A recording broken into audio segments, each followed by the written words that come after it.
Hello friends, welcome to our channel. நாம் இன்னைக்கு நம்ம சேனல்ல பார்க்க போறது ரொம்பவே சுவையான நல்ல முறுமுறுன்னு இருக்கக்கூடிய பன்னீர் வடை. சோ வாங்க எப்படி செய்யறதுன்னு பாப்போம்.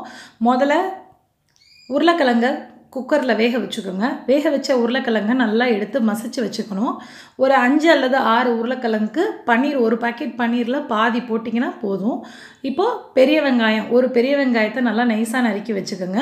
மல்லித்தலை, இஞ்சி பூண்டு விழுது இதெல்லாம் இப்போ நம்ம சேர்த்தாச்சு. பன்னீர் வந்து லாஸ்டா தான் சேர்க்க போறோம். சோ அது எப்படி சேர்க்கிறது நான் லாஸ்டா சொல்றேன். இப்போ இதெல்லாம் mix பண்ணிட்டு இதுல வந்து நான் பச்சை மிளகாய் சேர்க்கல. அதுக்கு பதிலா 1/4 டேபிள்ஸ்பூன் அளவு மிளகாய் தூள் சேர்த்திருக்கேன்.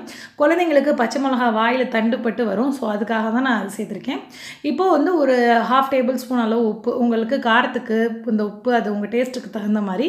இப்போ பன்னீரை நல்லா ஊத்திட்டு உங்க கையாலே நீங்க எது பண்ணீங்கன்னா வந்துரும். பன்னீர் வந்து வந்தோனே பாத்தீங்கன்னா ஃப்ரிட்ஜ்ல இருந்து வரப்ப லைட்டா கொஞ்சம் தண்ணி மாதிரி இருந்துச்சு. நான் ஒரு தடவை கழுவிட்டு பன்னீரை கழுவிட்டு இப்போ துருவி உங்களுக்கு கையாலே இப்படி இது பண்ணி போடுறேன். இப்போ இது எல்லாத்தையுமே நம்ம ஓவரால் நல்லா வந்து கொஞ்சம் ஓரளவுக்கு பிசைஞ்சு ரொம்ப நீங்க ஹார்டாலாம் பிசைய தேவையில்ல. ஓரளவுக்கு பிசைஞ்சீங்கன்னா அது வந்து ஒரு மாவு மாதிரி உங்களுக்கு மாவு பதம் கரெக்ட்டா வந்துரும். வந்ததுக்கு அப்புறம் நம்ம இத வந்து வடையா இப்ப தட்ட போறோம். நம்ம எப்படி வேணாலும் தட்டிக்கலாம். சின்னதாவும் தட்டிக்கலாம், பெருசாவும் உங்க குழந்தைங்க விருப்பத்துக்கு தகுந்த மாதிரி. இப்போ தட்டி வச்சிருக்கத ஒரு 5 மினிட்ஸ் ஃப்ரிட்ஜ்ல வைங்க. வச்சிர இடையில ஒரு கேப் உங்களுக்கு இருக்கும் இல்லையா? அதுல என்ன செய்றீங்கன்னா 2 டேபிள்ஸ்பூன் அளவு மைதால தண்ணி ஊத்தி நல்லா கட்டி இல்லாம mix பண்ணி வச்சுக்கோங்க. ரொம்ப தண்ணியாவும் இருக்க கூடாது, ரொம்ப கெட்டியாவும் இருக்க கூடாது, மீடியமா இருக்கணும். அதே போல நான் ஆல்ரெடி பிரெட் கிரம்ஸ் வந்து வீட்ல எப்பவுமே வச்சிருப்பேன் ஃப்ரிட்ஜுக்குள்ள ஸ்டோர் பண்ணி. அந்த வீடியோ போட்டுருக்கேன் பாருங்க. இப்போ ஒரு தடவை மைதால டிப் பண்ணிட்டு பிரெட்ல ஒரு தடவை டிப் பண்ண போறோம். இப்போ டிப் பண்ணிட்டு நீங்க ஆயில்ல போடலாம். ஆயில் வந்து ரொம்ப ஹை ஃப்ளேம்ல வைக்காம கொஞ்சம் மீடியம் ஃப்ளேம்ல வச்சு ஃப்ரை பண்ணி எடுக்க போறோம்.